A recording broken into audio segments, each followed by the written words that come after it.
you've got to train the muscles to keep the ball in the socket, centered beautifully, and the shoulder blade sitting well on the rib cage, so that whenever you're doing anything, whatever it may be, sport specific, doesn't matter, the space here, the subacromial space, is not too compressed, so that you're not rubbing and developing that blister again. Does that make sense?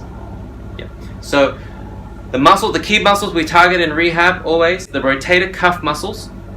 So they're the ones that sit locally around the shoulder joint, so the ball in the socket. Their job is to keep the ball in the socket.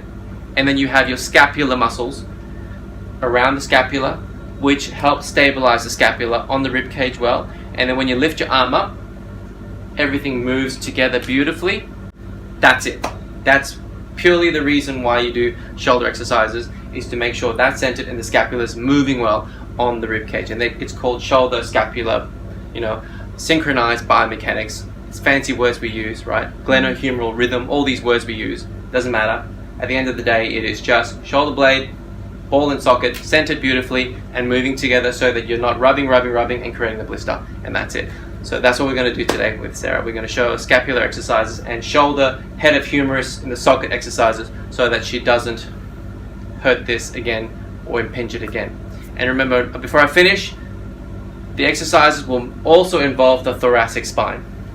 It's very important that this part of your spine is loose, free, mobile, and strong to support the shoulder blade or the scapula, which ultimately supports the head of the humerus or the ball in the socket.